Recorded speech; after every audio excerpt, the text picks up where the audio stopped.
사랑하는 성도 여러분, 저는 주로 갈 곳이 용왕산밖에 없어서 맨날 용왕산밖에 얘기를 못합니다. 저는 아마 하나님 물론 사랑하는데 제일 사랑하는 게 우리 목동 중앙교회. 무조건 이건 얘기해야 되는 거죠. 그 다음에 용왕산이 없었으면 저의 거의 허파와 같은 느낌을 줍니다. 제가 때로는 힘들 때 여러 가지로 하여튼 올라가서 이렇게 좀 전체를 보면서 한강도 보고 우리 교회도 좀 쳐다보고 여러 가지 생각을 많이 하는데, 요즘에 제가 이렇게 보고 느낀 게 용왕산 저 뒤쪽으로 가면은 예쁜 절이 하나가 있습니다. 우리 이혜영 씨도 그걸 봤다고 그러네요. 어렸을 때요. 당산동이 저 사람 고향인데 소풍을 그쪽으로 와가지고 꽤 오래된 절인 것 같습니다. 이렇게 뒤쪽으로 이렇게 걸어다 보니까 요즘에 무척 분주해요. 뭘 만들어요. 그래서 뭐 하지? 그 다음날 가보면은 전등이 쫙 깔려 있어요. 아마 여러분 4월달 5월달 초파일 준비하는 것 같아요. 그리고 막 사람들이 분주하고 차가 오가고 거기 또 이만한 탑이 있어가지고 막 절하고 기도하고 얼마나 열심인지 몰라요. 꽃샘 추위고 저리 가라 하고 막 굉장히 분주한. 제 말이 안 믿어지면 용왕산 한번 이렇게 뒤쪽으로 돌아보시면 거기에 빨간 등들이 있습니다. 제가 이제 느끼죠. 세상의 사람들도 복을 위해서, 축복을 위해서 저렇게 애쓰는구나, 저렇게 기도를 하고 공을 쌓는구나.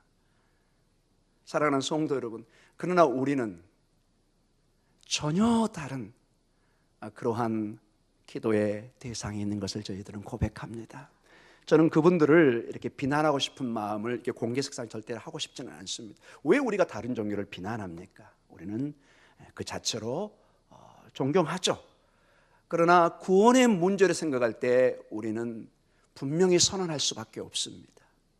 오직 우리의 생명은, 우리의 기도의 응답은 하나님뿐이시라는 것, 이것은 우리 교회가 절대로 양보할 수 없는, 그것을 늘 지나면서 의외로 사람들이 많아요. 평상시에 안 보이는데 이렇게 초파일이 다가오면은 많은 사람이 오가요. 아마 이날이 좀 중요한 것 같습니다. 옛날에 저희 어머님 교회 다니기 전에 막내야 초파일에 저기 교회라 절에 가자 그랬어. 엄마, 나는 가까운 교회 여기 가서 아메사탕 여기서 얻어 먹을 거예요. 절에 가도 맛있는 게 많다고 그래요. 사랑하는 성도 여러분, 오늘 이 말씀을 통해서 정말로 우리의 간구의 대상 하나님이 이 시편 기자, 특별히 이 다윗의 시편이죠, 다윗에게 어떤 영향을 주고 있는가를, 여러분 이렇게 다윗의 시편을 주었다는 것은, 그리고 2000년이 넘도록 3000년이 넘도록 이스라엘 백성과 저희들에게 주어졌다는 것은, 이 말씀이 단순히 다윗의 기도로 끝나지 않았다는 것입니다. 이 하나님의 말씀은, 이 다윗의 기도는 여러분과 저의 기도가 될 수 있습니다. 이게 믿음의 놀라운 은혜라는 것입니다. 오늘 이 기도가 바로 나의 기도, 나의 응답이 될 수 있다는 것입니다. 이 본문의 말씀을 보면은 크게 세 구조로 되어 있습니다. 그러면서 이 다윗은 그의 고통 가운데 하나님 앞에 기도하고 궁극적으로 하나님의 응답을 받는 모습을 보게 됩니다. 오늘 여기 보면은 지치고 상한, 그리고 어딘지는 알 수 없지만 육체적으로도 아프고 영적으로도 크게 마음이 아프고, 더구나 설상가상으로 외부의 적들도 이제 다윗을 죽이기 위해서 달려옵니다. 모든 것이 악조건입니다. 모든 것이 희망이 보이지 않습니다.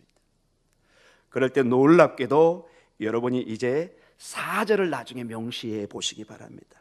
전체 중요한 말씀이 있는데 저는 4절에 가장 중요한 핵심이 있는 것을 묵상 중에 또 여러분과 나누기를 원합니다. 우리 4절 먼저 한번 읽어볼까요? 여호와여 돌아와 나의 영혼을 건지시며 주의 사랑으로 나를 구원하소서. 아멘. 이 4절을 중심으로 전체 한번 말씀을 조금만 더 자세히 보도록 하겠습니다. 먼저 1절에서 3절까지는 이 시편 기자가 고통입니다. 어떤 고통인지 구체적으로 나오진 않았습니다. 그러나 그 고통이 매우 심각한 뼈를 깎는 고통인 걸 알 수 있습니다. 그것으로부터 은혜를 주시기를, 고쳐주시기를 간절히 기도합니다. 우리 1절에서 3절 한번 읽어볼까요? 여호와여, 주의 분노로 나를 책망하지 마시오며 주의 진노로 나를 징계하지 마옵소서. 여호와여, 내가 수척하였사오니 내게 은혜를 베푸소서. 여호와여, 나의 뼈가 떨리오니 나를 고치소서.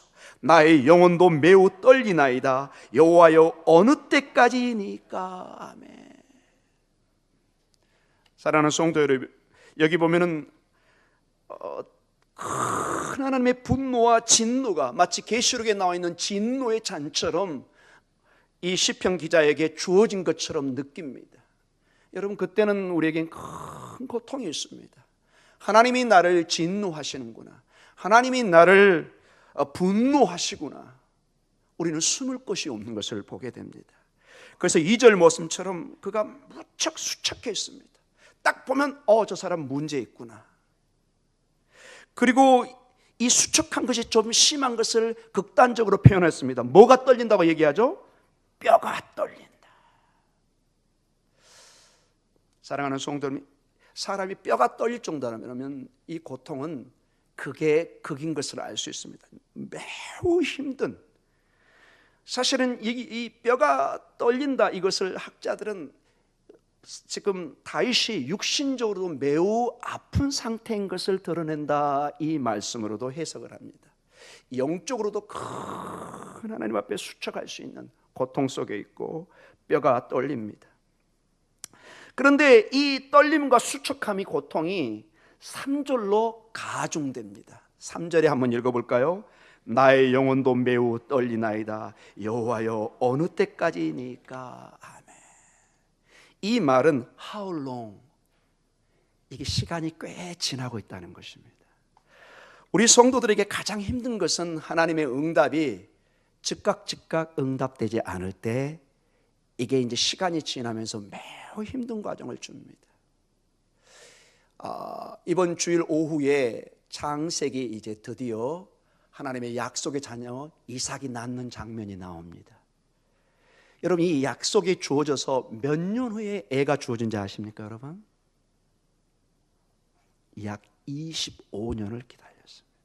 몇 년이요? 25년. 지금 한 5년쯤, 7년쯤, 10년쯤 기도하신 분은 좀 더 기다려야 될까요, 여러분? 여러분, 하나님의 때와 우리의 때가 매우 다를 수 있다는 것입니다. 우리는 항상 촉박한 응답을 요구합니다. 당장 손에 잡히기를 원합니다. 당장 눈으로 보기를 원합니다. 당장 사업이, 직장이, 가정이 이렇게 당장 결과물이 나오기를 원합니다.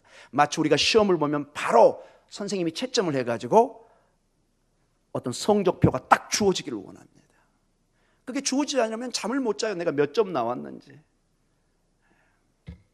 사랑하는 성도 여러분, 근데 오늘 3절에 보니까 다윗에게 그 친밀하게 늘 말씀하시고 늘 함께 있던 이 하나님이 다윗에게조차도 고통의 순간을, 뼈가 떨리는 고통의 순간을 하루아침에 없애지 않고 3절에 보니까 이런 기도를 할 수밖에 없는, 하나님, 어느 때까지 제가 기다려야 됩니까? 어느 때까지? 어느 때까지? 사랑하는 성도 여러분, 이제 제가 결론적으로 이걸 가지고 말씀을 나중에 좀 정하기를 원합니다. 때로는 우리의 응답이, 우리의 기도의 응답이 늦어진 것은 하나님의 신묘막측한 계획이 있다는 것을 또한 잊지 마시기 바랍니다. 광야의 삶이 몇 년이 주어졌죠? 40년. 근데 성경은 그것을 명확하게 얘기합니다. 그 이유가 그들을 양육하기 위해서. 하나님, 저희는 한 1, 2년이면 양육 끝납니다. 하나님, 저 굉장히 속성갑니다. 빨리 졸업하게 해주세요. 근데 놀랍게도 이 하나님이라는 우리의 선생님은 우리 학생들하고 잘 동의를 안 하십니다. 그건 네 생각이고 모든 것은 내 계획대로 가겠다. 사랑하는 성도 여러분, 뼈가 떨리고 수척한 일들이 여러분에게 혹시 있습니까? 신방을 해보면은 쉽게 말하지 못하는 깊은 내면의 프라이버시 같은 그런 것들도 있고, 제가 설교 중에 말할 수 없는, 저는 신방 중에 있는 걸 절대로 설교 중에는 말씀드리지는 않습니다. 그저 아무도 모르게 이렇게 둘러서 그냥 대충 얘기하지 구체적으로 얘기하지는 않습니다. 그게 또 우리 교육자들의 자세고요. 그러나 여의 기도를 들어보면 참으로 어려운 내용들, 도저히 인간적으로는 풀 수 없는 매우 실타래가 엉켜있는 모습처럼 보입니다. 사랑하는 성도 여러분, 하나님의 말씀이면 하나님은 그 모든 걸 삽력하여 선을 이룰 줄 믿습니다. 이제 여러분 1절과 3절의 이 시편이 끝나나요? 6편이? 아닙니다, 여러분. 계속 4절, 5절, 6절, 7절, 또 무슨 절이 있을까요? 8절, 9절, 10절. 굉장히 우리 머리 좋죠? 3절 다음도 우리가 계산할 수 있고. 제가 이렇게 약간 우스갯소리를 얘기하는 게, 우리의 인생이, 우리 성도들, 저도 마찬가지고 매우 속단한다는 것입니다. 때로는 우리가 실패할 수 있습니다. 사업에, 또는 건강에, 때로는 결혼까지도, 모든 면에서. 여러분, 그러나 인생이 그것이 종친 것이 아닙니다, 여러분. 그건 세상의 판단일 뿐입니다. 사랑하는 성도 여러분, 우리의 인생은 모든 것이 예수님을 통해서 재해석되는 줄을 잊지 마시기 바랍니다. 모든 우리 인생은 주님이 평가하십니다. 그것이 우리의 믿음입니다, 여러분.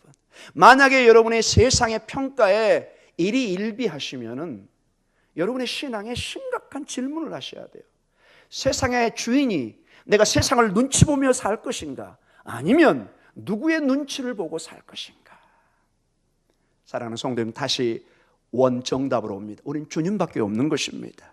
우리가 경우 없이 세상에 버릇 없이 살라는 건 아니지만은 궁극적인 우리의 운명의 주인이시고 우리 인생의 답, 우리의 인생의 해결점, 우리 인생의 모든 것의 시작과 그리고 중간 단계와 마지막은 주님 손에 있는 것입니다. 마지막 주님이 사랑하는 내 딸아, 내 아들아, 어서 내게로 오라. 이것이 우리에게 중요한 것입니다. 사랑하는 성도 여러분, 그래서 우리의 모든 관심과 초점은 주님이 나를 어떻게 생각하실까? 주님이 나를 어떻게 판단하실까? 여기에 예민해지시기 바랍니다. 우리의 인생은 매우 짧습니다. 제가 신방 중에도 잠깐 이 얘기를 나눴지만은 최근에 우리 젊은 아이돌 스타들, 이제 20대, 30대 초반, 막 200억, 300억 막 계약도 하고, 막 우리가 상상할 수 없는 돈을 버는 사람입니다. 막 성공의 모델처럼 보입니다. 막 방송에 나가서 막 그 어린 나이에 막 인생을 노랍니다. 어른들 60대, 70대가 막 그걸 보면서 은혜를 받습니다. 기가 찰 일도 아니에요. 저는 여러분, 어린 우리 자녀들이 우리를 가르칠 수 없다고 저는 얘기하는 것이 아닙니다. 근데 뭔가 지금 문제가 심각해요. 나이가 들고 세월이 흐르면 폐기 처분되는 것처럼 얘기를 합니다. 성경은 그렇게 얘기하지 않습니다. 여러분, 그들의 그 얄팍한 세상의 성공이 얼마나 사상누각처럼 한순간에 추락하는가를 여러분 보셔야 됩니다. 그래서 여러분 자녀들에게 매우 심각한 교육을 하셔야 됩니다.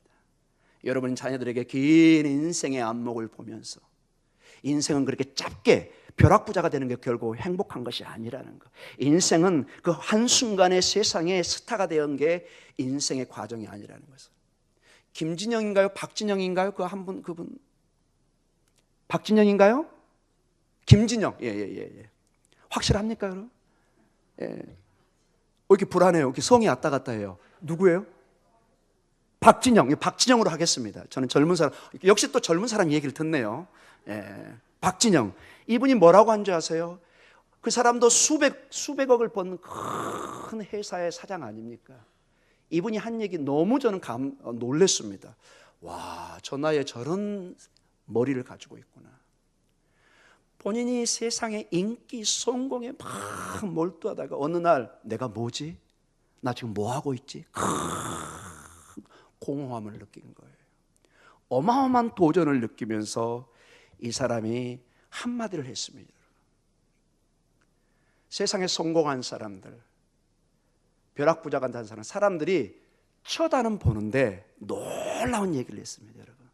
그거 한번 방송에 한번 다시 보시기 바랍니다. 존경은 하지 않는다. 뭐 하지 않는다고요? 존경은 하지 않는다. 좀 힘들더라도 과정을 충실히 성실하게 정말로 바른 인생을 통해서 회사를 키워내고 인생을 살아가고 자기는 나중에 사람들로부터 존경받는 인생을 살고 싶습니다. 이런 말을 했습니다. 저는 그 사람의 신앙을 잘 모릅니다.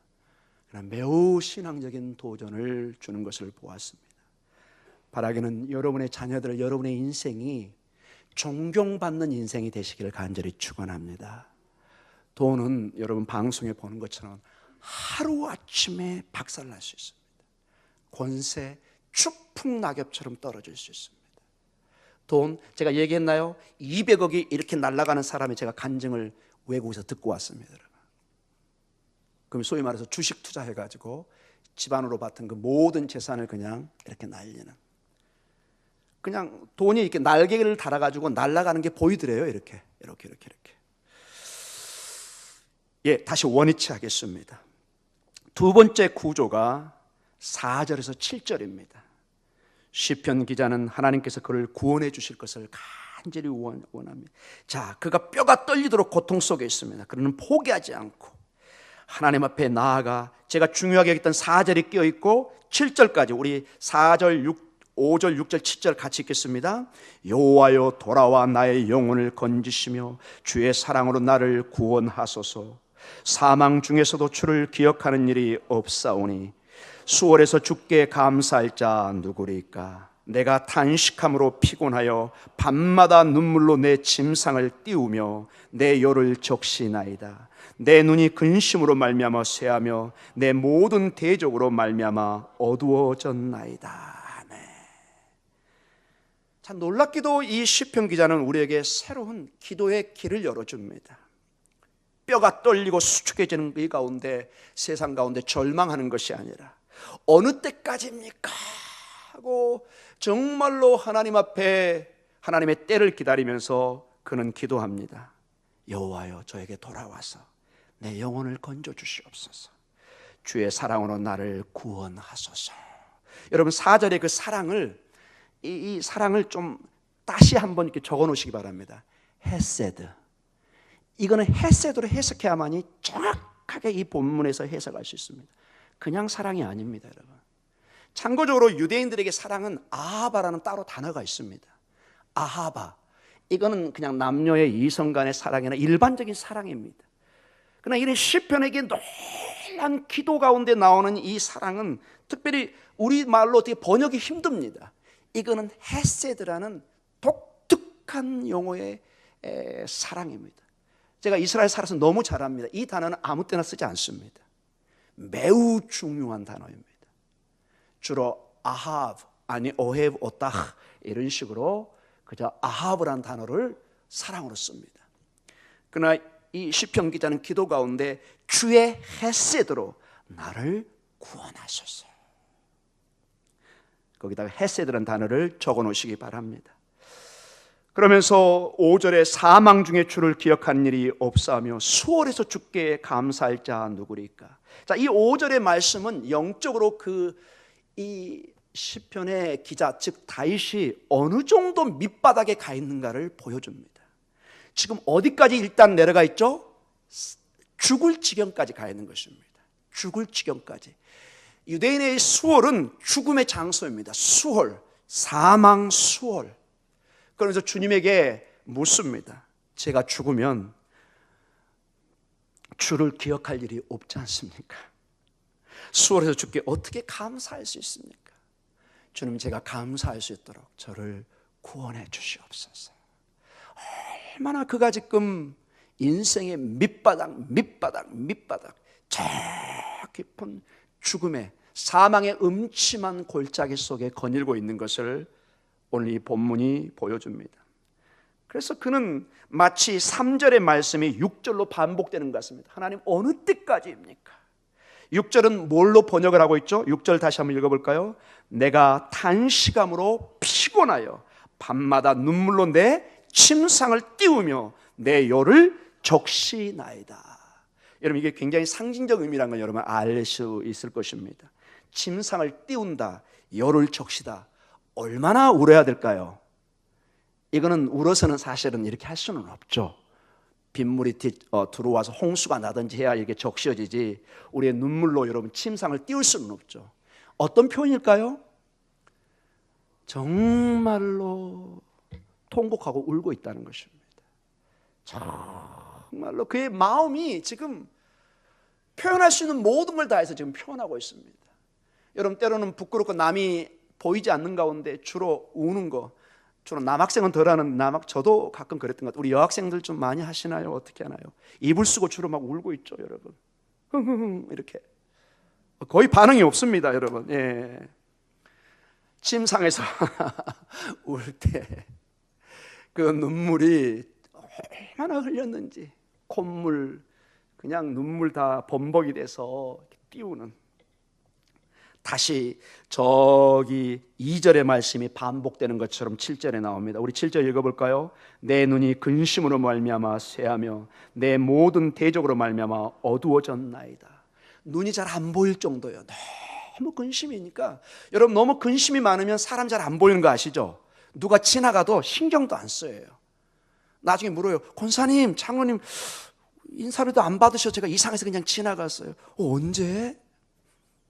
너무 근심 걱정했으면 다른 사람이 다 만사가 긴 찾고 안 보입니다.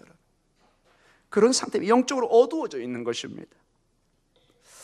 그리고 세 번째 구조로, 그러나 이 시편은 7절로 마무리하지 않습니다. 이제 8절과 9절과 10절을 통해서 우리의 인생이 이래서 믿음의 기도와 용기가 필요한 것입니다. 하나님은 반드시 그의 백성을 구원의 자리로 인도하시는 것입니다. 이것이 위대한 믿음의 힘입니다. 우리 8절과 9절과 10절, 하나님께서 원수의 손으로부터, 그 사망의 음침한 골짜기로부터 그걸 구원해 주실 것을 확신하는 가운데 나아갑니다. 우리 8절, 9절, 10절 같이 읽습니다. 악을 행하는 너희는 다 나를 떠나라. 여호와께서 내 울음소리를 들으셨도다. 여호와께서 내 간구를 들으셨으며 여호와께서 내 기도를 받으시리로다. 내 모든 원수들이 부끄러움을 당하고 심히 떨미며 갑자기 부끄러워 물러가리로다. 아멘. 8절에 여호와께서 내 울음소리를 들으셨다. 9절에 내 간구를 들으시고 내 기도를 받으셨다. 계속 반복되는 용어를 쓰면서 하나님께서 놀랍게도 그 모든 눈물의 기도를 들으시고 구원해 주시는 것을, 세상의 모든 원수들을 부끄럽게 하고 우리를 영광의 자리로 인도해 주시는 것을 보게 됩니다. 결론적으로 한 가지를 좀 도전을 받으면서 기도의 시간을 갖기를 원합니다. 우린 3절에 나의 영혼도 매우 떨리나이다. 여호와여 어느 때까지입니까? 하나님, 제 고통이 너무 심합니다. 이 문제가 너무 저렇게 길게 힘든, 마치 큰 어깨에 무거운 짐을 진 것처럼 늘 저를 억눌려서, 우리 목사님은 찬양하라고 그러고 웃으라고 그러고 감사하라고 그러고 기도하라고 그러는데 기도할 힘도 잃어버리고 웃음도 잊어버리고 찬양도, 모든 게 만사가 귀찮고 재미가 없어지는. 그래서 어떨 때는 찬양하는 사람만 봐도 영 마음이 불편한, 기도를 열심히 하는 사람만 봐도 영 불편한 그런 때도 있습니다. 사랑하는 성도 여러분, 그래서 주님의 분노가 가득한 것처럼 보이고 1절처럼 진노와 징계가 가득한 것처럼 보이고, 그러한 가운데 이 모든 것이 이제 8절과 9절로, 악을 떠나는 너희는 다 나를 떠나라. 여호와께서 내 울음소리를 들으셨도다. 놀랍게 대반전이 일어납니다. 그 흑암 속에 있었던 것, 어떤 희망도 보이지 않는 그에게 갑자기 놀라운 구원의 외침 소리가 들려옵니다. 내 울음소리를 들었다. 내 간구를 들었다. 내 기도를 들었다. 여러분, 이 모든 것의 원인, 그 근거가 어디 있다고 제가 얘기했죠? 처음에 이 전체 이 말씀 10절까지의 중심말을 제가 어디에 두겠다고 얘기했죠? 4절입니다. 4절. 우리 4절을 다시 한번 읽어보겠습니다. 여호와여 돌아와 나의 영혼을 건지시며 주의 사랑으로 나를 구원하소서. 아멘.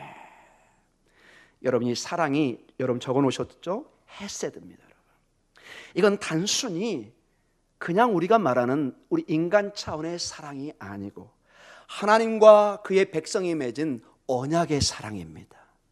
이거는 변함없는 사랑이고 이거는 충성된 사랑입니다. 하나님이 내가 너와 언약을 맺었기 때문에 나는 절대로 너를 버리지 않겠다. 내가 어떠한 가운데서 너를 구원하겠다. 하나님이 우리에게 충성을 맹세하는 것입니다. 여러분, 우리 자녀들 군대 간다든지 또는 어떤 회사에 가서 MT나 뭐 할 때 뭐 충성 맹세하는 거 있잖아요. 뭐 나라에 충성하겠습니다. 뭐 하겠습니다. 이게 상징적 의미지만 그게 하나의 단결심이나 자기의 마음을 표현하는 것입니다. 세상의 사람들도 단결을 충성을 맹세합니다. 나는 나라를 위해서 목숨을 바치겠습니다. 싸우겠습니다. 뭐 하겠습니다. 하물며 약속의 하나님, 전능하신 하나님이 우리에게 뭘 하고 있다고요? 충성된 사랑을 약속한 것이 헤세드라는 것입니다. 그래서 여러분, 이 구약의 전체에 이 헤세드라는 단어가 있을 때는 항상 희망이 보입니다. 그것이 어떤 상황인지 상관이 없어요. 그것이 사망이든지 수월이든지 사망의 음침한 골짜기든지 이 헤세드라는 단어가 있으면 희망이, 생명이 보입니다. 이 헤세드는 나중에 예수 그리스도의 사랑으로 우리에게 다가오는 것입니다. 사랑하는 성도 여러분, 이 헤세드의 변함없는 사랑을 이 시편 기자는 알고 있었던 것입니다. 긴 그의 삶 속에 사막을, 광야를 도망 다니면서 그 블레셋 주변에, 그 다음에 그의 장인어른 사울 왕을 피해서 죽음의 자리에서 하나님이 이 헤세드로 그를 붙들고 지켜주셨다는 것을 너무 잘 알고 있습니다. 지금도 여러 육신적으로, 영적으로, 외부적으로 적들이 그들을 공격해 오지만은 그 깊은 내면에는 주의 사랑으로 나를 구원하소서, 분명한 근거를 가지고 그가 하나님 앞에 기도하고 있는 것을 봅니다. 신약이 와서 가장 헤세드의 사랑이 돋보이는, 예수님 자체가 헤세드이지만 돋보이는 비유의 말씀이 바로 탕자의 비유입니다. 그 아버지가 그 떠난 둘째 아들을 늘 기다립니다. 어디서? 문 밖에서 늘 기다리는 그 아버지의 마음, 그것이 바로 헤세드의 사랑인 것입니다. 사랑하는 성도 여러분, 주님 어느 때까지입니까? 왜 저에게 응답을 주지 않습니까? 이 문제가 왜 이렇게 오래 갑니까? 주여 어느 때까지입니까? 3절의 고백처럼 고민하는 여러분들, 오늘 4절에 주의 헤세드를 붙드시기 바랍니다. 주의 그 변함없는 사랑으로 주님 저를 응답해 주시옵소서. 물론 그때는 우리는 잘 알지 못합니다. 그러나 이 헤세드의 사랑은 반드시 아버지의 때에 우리에게 응답하시는 것입니다. 그것을 믿으시기 바랍니다. 이 헤세드를 향하여 기도의 도전을 그래서 받으시기 바랍니다. 사랑하는 성도 여러분, 그래서 주님이 포기하지 않는 이상 여러분은 포기란 단어를 쓰지 마시기 바랍니다. 아멘. 이제 결론적으로 말씀을 마치겠습니다. 6절에 탄식함으로 피곤하여 밤마다 눈물로 침상을 띄우고 요를 적시는, 얼마나 그가 정말로 힘든 삶을 사는 그런 간절한 모습을 보여주지만은 그의 깊은 내면에는 그저 세상적인 한숨과 탄심과 절망의 눈물과 기도가 아니고 4절에 여호와께서 그를 사랑으로 헤세드로 구원할 것을 그는 반드시 믿고 나아간 것을 잊지 마시기 바랍니다. 사랑하는 성도 여러분, 저는 어느 날 차를 타고 오다가, 저는 평상시에 라디오를 잘 듣지 않습니다. 그러나 차를 타고 올 때는 뭐 그냥 오기도 그러니까 주로 이제 클래식 같은 건 라디오를 이렇게 틀어놓을 때가 많은데, 오늘 이렇게 얘기를 하는 거예요. 라디오를 진행하는 그 클래식 그 사람이, 여러분 봄바람을 아십니까? 사람들은 차가운 봄바람을 싫어하고 꽃샘추위라고 때로는 어려워합니다. 지금 제 얘기가 아니라 그분 얘기를 흉내내는데 되게 이 봄바람이 되게 차갑고 꽃샘추위라고 되게 물러납니다. 근데 놀라운 얘기를 했습니다. 여러분, 봄바람이 불면서 나무를 흔들고 큰 나무를 흔듭니다. 나무가 좀 힘들겠다, 우리는 그렇게 생각하는데 그렇지 않습니다. 나무가 흔들리면서, 꽃나무가 흔들리면서 그 차가운 바람의 그 봄 기운이 그 바람을 통해서 뿌리로 전달된답니다. 한 번도 그 생각까지는 못 해봤거든요. 바람이 불면서 생명을 집어넣는 거예요, 거기다가. 그 뿌리 깊은 속으로 이 봄의 기운이 들어가면서 나무와 꽃나무들이 모두가 이렇게 새 생명의 에너지를 받아서 일어납니다. 바라기는 여러분의 삶에 성령의 바람이 불어서, 때로는 여러분 삶에 어려움이 있지만 놀라운 생명의 기운이 여러분의 깊은 영혼 속에 임하기를 간절히 축원합니다. 우리는 헷세대 사랑을 가진 사람입니다. 저 용왕산 뒤에 그 절에 있는 사람과 세상에 저 계룡산에 가 있는 그 사람과 비교할 수 없는, 우리는 분명한 살아계신 하나님의 헷세대 사랑을 가지고 오늘도 그 헷세대 사랑으로 근거 없이 막연히 나가는 것이 아니라 분명한 이 사랑의 근거에서 생명의 기운이신, 봄의 기운처럼 생명의 기운이신 성령의 도움을 받아서 오늘도 하나님의 보호자로 담대히 나가는 이 밤의 기도의 시간이 되기를 간절히 축원합니다. 아멘.